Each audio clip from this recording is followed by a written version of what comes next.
प्रभु यीशु जी उठा है, हालेलुया। यीशु सचमुच जी उठा है, हालेलुया। मसीह में प्यारे भाइयों और बहनों, हमारी जिंदगी का, खासकर ईमान की जिंदगी का सबसे बड़ी सच्चाई यह है कि यीशु मुर्दों में से जिंदा हुआ और यीशु ने हम सबों को एक नई उम्मीद दी और यीशु हम सबों को एक नई जिंदगी देने के लिए वायदा करता है। और हम सबों को आज की इस ईद के साथ हर साल यीशु से कहना है, ऐ प्रभु तेरे इस प्यार और उम्मीद भरे रिश्ते में मैं भी बंद होना चाहता हूं, ताकि इस सच्चाई से बढ़कर मुझे कोई सच्चाई नहीं है। बंद होना चाहता हूं। तेरी उम्मीद और प्यार भरी कुर्बानी मेरे लिए काफी है। यीशु जिंदा खुदा मुर्दों में से जी उठा और हम सबको अपनी सलीबी कुर्बानी के सबसे उत्तम कुर्बानी के मकसद, जिंदा होने का मकसद हम सबों को पेश करता है। और इस रोजों को हमने रिश्तेदारी में मनाया, रिश्तेदारी में सलीब का और हमारा क्या रिश्ता है और जिंदा खुदा और हमारे बीच में क्या रिश्ता है, इस पर गौर करना बहुत जरूरी है। हम पेड़ पौधे नहीं हैं, पर पेड़ पौधे खिलते हैं, फूलते हैं, अच्छे फल देते हैं। हम जानवर भी नहीं हैं जो रंग बदलते हैं और उनकी चमड़ी उतर जाती है और नए हो जाते हैं, तगड़े बन जाते हैं। पर हम खुदा की कुदरत की बनाई हुई सारी चीजों का मुकुट है। यानी खुदा ने हम सबको अपनी शक्ल और सूरत में बनाया। खुदा ने हमारे साथ एक वायदा किया, इब्राहिम में, मूसा में हमारे साथ एक बंधन जोड़ा है और खुदा ने 5 हुक्मों के जरिए हमारे साथ इस रिश्ते को बांधा है। नबियों के जरिए खुदा ने इज़राइल नबी के जरिए कहा, मैं तुम्हें एक नया दिल दूंगा, पत्थर वाले दिल को मैं निकाल दूंगा, मैं तुम पर 5 पानी छिड़कूंगा, पीने के लिए नहीं, 5 पानी छिड़कूंगा, तुम नहीं हो जाओगे। और खुदा उस नई ताज़गी के लिए हम सबों को बार बार बुलाता है। और अंत में खुदा ने अपने एकलौते बेटे को प्यार के खातिर हमारे रिश्तेदार बनाया। हम रिश्तेदार बनने लायक नहीं हैं, हम पापी हैं, हम पापों की गुलाम हैं, पर खुदा इस गुलामी से हम सबों को निकालने के लिए अपने बेटे को भेजा है, प्रचार करने नहीं, जान देने के लिए, चंगा करने के लिए नहीं, चमत्कार दिखाने, जान देने के लिए। हम सबों को यीशु के जान देने वाले उस महान कुर्बानी को समझना और उस पर जुड़ना बहुत जरूरी है। वो ही एकलौता रास्ता है। संत पौलुस कहता है, यीशु के नाम में मुक्ति है। यीशु में विश्वास करना हम सबों के लिए मुक्ति का रास्ता है। जिंदा खुदा यीशु मसीह मुर्दों में से जी उठा, इस सच्चाई को अपनाना हमारे लिए बहुत जरूरी है। और आज हम इस रिश्तेदारी के बारे में बात करेंगे। यीशु का जी उठना एक कहानी नहीं है, हर धर्म में कहानियां हैं, हर इलाके में कहानियां हैं। यूनान देश में बहुत सारे कहानियां जुड़ी, बहुत सारे पुराने जमाने के उनके खुदा और उनके देवताएं बहुत सारे थे। रोम राज्य में उनके बहुत सारे, हम इतिहास को बोलते हैं, उनके बहुत सारे देवता उनके कहानियां बहुत सारे हैं। यीशु ऐसे कहानी नहीं है, यीशु इतिहास में यीशु पैदा हुआ। यीशु ने अपने 33 साल इस दुनिया में हमारे समान जिया, पाप को छोड़कर। हर दुख दर्द को यीशु ने महसूस किया, पाप में कभी नहीं गिरा, कभी बीमार नहीं था। पर यीशु ने हमारे खातिर गुलाम, एक नौकर, एक गुलाम के समान यीशु ने मौत को स्वीकार किया। हमारे खातिर पापी बने, हमारे खातिर यीशु मारे गए, हमारे खातिर कोड़ों की मार, हमारे खातिर कांटों का मुकुट, हमारे खातिर सलीबी सफर, हमारे खातिर सलीब पर कीलों से टोकेंगे और मसलूब हुए, हमारे खातिर दुनिया में यीशु आया। तो यीशु के आने की कुर्बानी हम सबको तो बचाने की कुर्बानी है।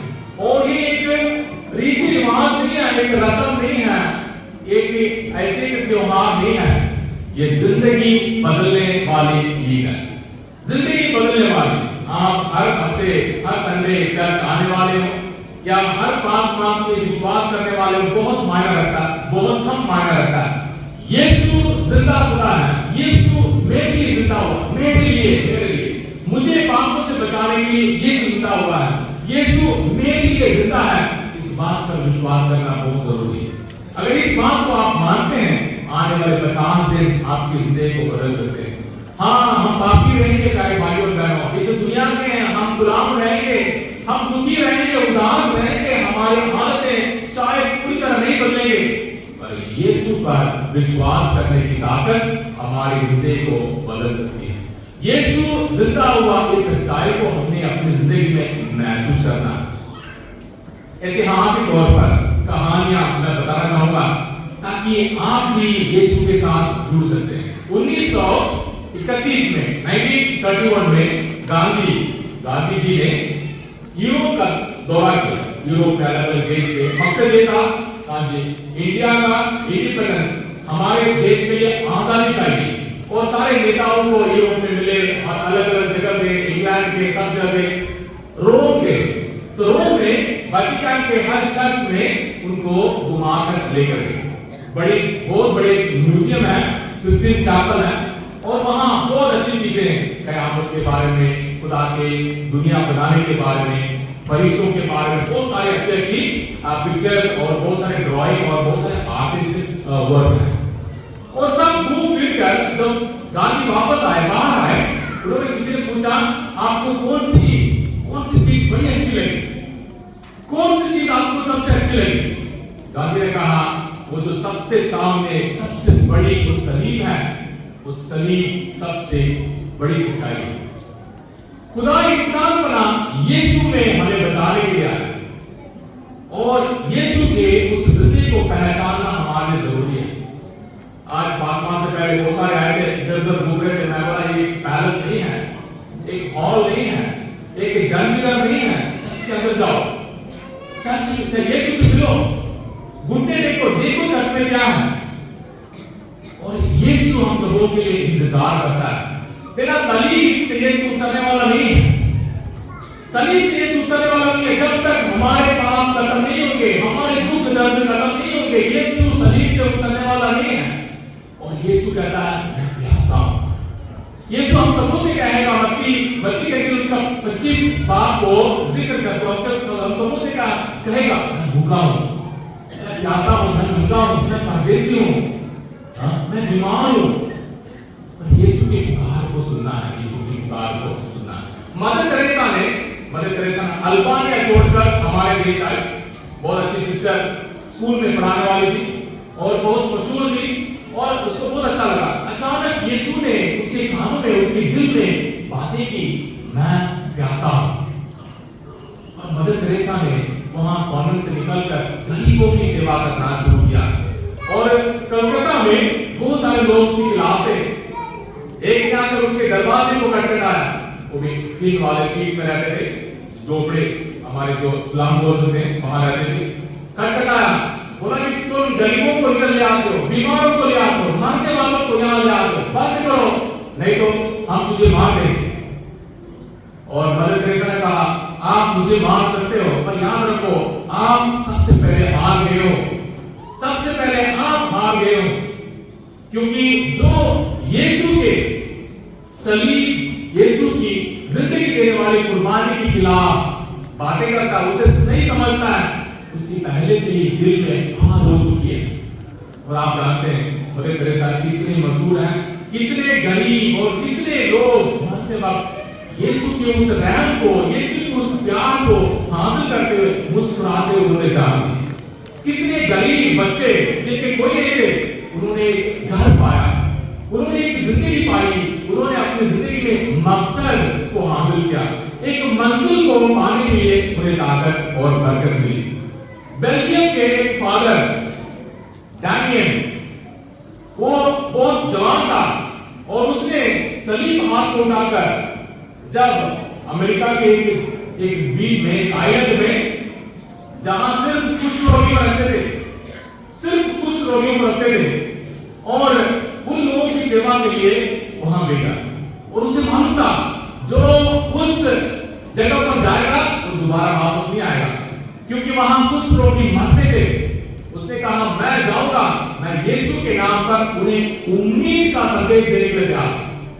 बहुत अच्छी जमीन थी पर लोग कुछ भी नहीं करते थे। वो बोलते थे बीज हम बोएंगे, पौधा हम लगाएंगे, उसका फल और कोई लेगा, हम मर जाएंगे, उससे क्या फायदा। पर फादर डैनियल ने उन्हें जिंदगी का वरदान दिया, उम्मीद का वरदान दिया। खुदा यीशु मसीह के प्यार को महसूस करने के लिए ताकत दी।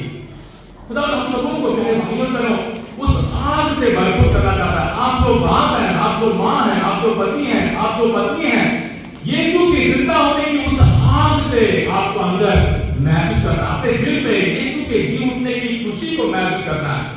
बाकी सारी परेशानी, बाकी सारे धन दौलत, बाकी सारी बीमारियां, बाकी सारी बुराइयां, बाकी सारी बुरी आदतें दुनिया देख लेगी, पर यीशु के जी उठने की खुशी से भरपूर होना बहुत बहुत जरूरी है। ग्राम सेंट्स और परिवार ने जब ओडिशा में कुछ रोगियों के लिए अस्पताल चलाया, उन्होंने और कुछ नहीं कमाया, सिर्फ लोगों की सेवा की, गरीबों की सेवा की, और उन्हें एक जिंदगी दी, उन्हें उम्मीद दिया। पर एक ही रात में बाप और 2 बच्चों को आग लगाकर और उन्हें मार डाला। पर उनकी बीवी ने यीशु के नाम पर जिन्होंने उनके पति और बच्चों को मारा, उन्हें माफ किया, कहा कि यीशु के नाम पर मैं माफ कर देती हूं। और ये सिर्फ जिंदा खुदा यीशु हम सबों को दे सकता है, सिर्फ प्रभु यीशु हम सबों को दे सकता है, सिर्फ प्रभु यीशु हमारे दिल में एक ख्वाहिश को भरपूर कर सकता है। हम रिश्तेदार हैं यीशु के, सिर्फ चमत्कार के लिए, सिर्फ हालेलुया के लिए, सिर्फ हम अपने गैर जुबान और भविष्यवाणी के लिए ना, एक पागल बना के जुबान, क्योंकि हम सब चाहते हैं, देखना चाहते हैं, मजा देखना चाहते हैं। पर खुदा हम सबों से कहता है, यहाँ आओ, मेरे दुख दर्द को देखो, मेरी परेशानी को देखो, मेरी बुराई को देखो, मेरी कमी कमजोरियों को देखो, अपने परिवार में, बच्चों में देखो, समाज में देखो, अपने आस पड़ोस में देखो। बीमार हो, अपनी बीमारी को मेरे हवाले करो, अपनी बीमारी में मुझसे बातें करो। प्रभु इस बीमारी को भी मैं स्वीकार करने के लिए तैयार हूँ, इस बुराई को भी मैं स्वीकार करने के लिए तैयार हूँ। खुदा यीशु मसीह हम सबों के साथ रिश्तेदारी में बंद होना चाहता है। खुदा यीशु मसीह हमारा रिश्तेदार बनना चाहता है। जिंदा खुदा, सलीब पर मरा हुआ खुदा हम सबों के लिए रिश्तेदार बनना चाहता है। पर हमें हमारे दिल में एक ख्वाहिश होनी चाहिए, प्रभु मैं तेरे लिए हूँ, तेरे साथ हूँ, तेरे पास आना चाहता हूँ, तेरे वचनों को सुनता हूँ, प्रभु तेरे वचनों को समझता हूँ, प्रभु मैं तुझ पर भरोसा रखता हूँ, प्रभु तू ही मेरा सहारा है, हमें बोलना है। लेकिन कोई फायदा नहीं, हमारे अंदर आग रहेगी, हमारे अंदर जो आग है जलाने की आग, हमारे अंदर जो आग है जान लेने की आग, हमारे अंदर जो आग है नफरत और फूट की आग, हमारे अंदर जो आग है इल्जाम लगाने वाली आग और बहाने बनाने वाली आग। पंजाब में रामपुर में, ध्यान से सुने, पंजाब में रामपुर में एक सरदार परिवार में एक लड़का रहता था, सुंदर उसका नाम था, और वो मिशनरी स्कूल में पढ़ता था। हर रोज वो बाइबल की कोई आयत पढ़ते थे, और इसको जब भी बाइबल की आयत सुनता था, उसके अंदर आग से अलग नफरत हो जाती थी और उसको बहुत बुरा लगता था। लोगों ने बातें की मिशनरियों के बारे में, अंग्रेजों के बारे में, और वो आग उसे जला दी और उसने चुपके से बाइबल को लेकर कान में उसे जलाया। और जब भी मौका मिलता था वो कुछ ना कुछ बाइबल के खिलाफ करता था। एक दिन रात को उसको नींद नहीं आई और उसने उठ गया। घर परिवार इतने अच्छे थे, डैडी की डेथ हुई थी, माँ बहुत शरीफ थी और उसे गुरुद्वारा ले जाती थी और दुआएं सिखाती थी, सब कुछ करती थी। पर इस बेटी के अंदर वो आग खत्म नहीं हुई।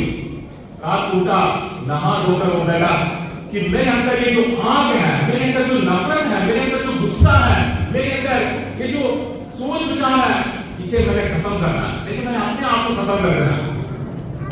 उसने कहा कोई भी खुदा हो, कोई भी ईश्वर हो, कोई भी भगवान हो मेरे सामने आ जाए, नहीं तो फिर मैं सुबह रेल पटरी पर गिरकर मैं मर जाऊंगा। घर के पास रेलवे ट्रैक था और वो कहता है कि मैं होश में था, नहाकर, सपना नहीं था, मैं होश में था, नहा धोकर बैठकर मैं इंतजार कर रहा था। मैं सोच रहा था फलाना भगवान आएगा, वो आएगा, ये आएगा। वो बोलता है यीशु ने अपने चेलों के साथ मुझे दर्शन दिए। यीशु ने अपने चेलों के साथ मुझे दर्शन दिया। यीशु ने कहा, सुंदर तुम इतने परेशान क्यों हो? मैंने तुम्हारे लिए अपनी जान कुर्बान की है, मेरी जिंदगी तुम्हारे लिए है, मेरी मुर्दों में से जीवना तुम्हें बचाने के लिए है। तुम मेरे लिए एक साधन बनोगे, मैं मेरे वचनों को तुम फैलाओगे। उस वक्त से सुंदर सिंह बना साधु सुंदर सिंह। अलग अलग जगह, नेपाल, भूटान, श्रीलंका, अमेरिका तक, खासकर उसने पूरे साउथ इंडिया में प्रचार करना शुरू किया, क्योंकि साउथ के लोग ज्यादा सुनते थे, अंजील को ज्यादा सुनते थे, और उसके घर वालों ने उसको मार डालने के लिए कोशिश की, पर उसे कोई कुछ नहीं कर पाया। और खुदावंद यीशु मसीह जिंदा खुदावंद हमें हर खतरे, हर बुराई से बचाने वाला। और ये जो हमारी मामूली खतरे नहीं है, हमारे पैर में दर्द है तुरंत दौड़ जाते हैं,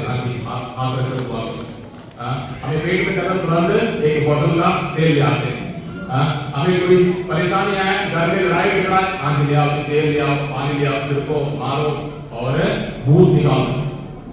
नहीं है ये नहीं है जिंदा खुदावंद यीशु मसीह का प्यार, ये नहीं है जिंदा खुदावंद यीशु मसीह की ताकत, ये नहीं है खुदावंद यीशु मसीह के साथ रिश्ता। जान देने वाला रिश्ता है, जान लेने वाला नहीं। हम जान ले लेते हैं दूसरों को। और आज प्यारे भाइयों बहनों, ना साधु सुंदर सिंह, ना मदर तेरेसा, ना फादर डेमियन, ना ग्रहम सिंह, आज उनमें से हर एक से खुदावंद कहता है, मैं तुम्हारे लिए मैंने जान दी है, मेरी सलीब की कुर्बानी तुम्हें बचाने के लिए है, मेरी सलीब की कुर्बानी तुम्हारे परिवार को उम्मीद और प्यार से भरपूर करने के लिए। मेरी सलीब की कुर्बानी सिर्फ बीसवे के लिए नहीं है, मेरी सलीब की कुर्बानी तुम्हारी जिंदगी को बचाने के लिए है। और आज संत पौलुस कहता है, ऊपर की चीजें सोचे। यीशु जिंदा है, इस दुनिया की चीजें नहीं, ऊपर की चीजें सोचे और हमारी बीती हुई चीजों को भूल जाए। हमारे लिए पाप सैक्रामेंट है, इकरार है, और यही सैक्रामेंट हम सबों को यीशु के मुक्ति देने वाले, जिंदगी देने वाले, नई जिंदगी देने वाले ताकत को हम सबों को दर्शाते हैं। तो आइए प्यारे भाइयों बहनों, आज हमारी रिश्तेदारी है यीशु के साथ, आज हमारी रिश्तेदारी है यीशु के साथ, जिंदा खुदावंद यीशु के साथ, सलीब पर हमारे कुर्बान यीशु के साथ। यीशु की सलीबी कुर्बानी, यीशु के मुर्दों में से उठने की इस बरकत को बेकार में जाने ना दें। एक नाटक के समान उसे देखकर हम चले ना जाए। हाँ, यीशु की जिंदगी हमारे लिए सबसे बड़ी नाटक है, क्योंकि उसकी किरदार हम हैं, उसके मकसद हम हैं, उसकी मंजिल हम हैं। हमने से हर एक को बचाने के लिए यीशु ने सलीब पर जान दी। इस ईद को मनाते हुए, ईस्टर को मनाते हुए इस साल भी हम प्रभु से कहें, ऐ प्रभु तूने मेरे लिए जान दी, ऐ प्रभु तू सलीब पर मेरे लिए मरा, ऐ प्रभु तू मुर्दों में से मेरे लिए जिंदा हुआ, मेरे परिवार को बचाने के लिए जिंदा हुआ। हर भूत, हर नफरत, हर गुमराह के तौर तरीके से मुझे बचा। मेरे परिवार को उम्मीद दे, हमने उम्मीद के परिवार बनना है। प्रभु बीते हुए हमारी सारी बुराइयों को, कमी कमजोरियों को दूर कर हमें आसमान ले जाने वाले रिश्तेदारी में हमें बांध दे। प्रभु हम तेरे रिश्तेदार हैं, हम तेरे रिश्तेदार हैं, हम दूसरों को बचाना चाहते हैं, हमारे भाई बहनों को बचाना चाहते हैं, बीवी को बचाना चाहता हूँ, पति को बचाना चाहती हूँ, बच्चों को बचाना चाहते हैं। प्रभु तेरे जीवने की खुशी से मामूल हो जाए। ये मोमबत्ती की निशानी है कि हम खुदा की इस नई जिंदगी को लगातार हासिल करेंगे। 50 दिन है, रोजे सिर्फ 40 दिन, ईस्टर का मौसम 50 दिन, लगातार हमने बोला है, प्रभु तू मेरे लिए जिंदा हुआ है, प्रभु तू मुझे जिंदा कर, आज भी जिंदा कर, रोज जिंदा कर, मेरे परिवार को उम्मीद और प्यार से भर दे। आमीन।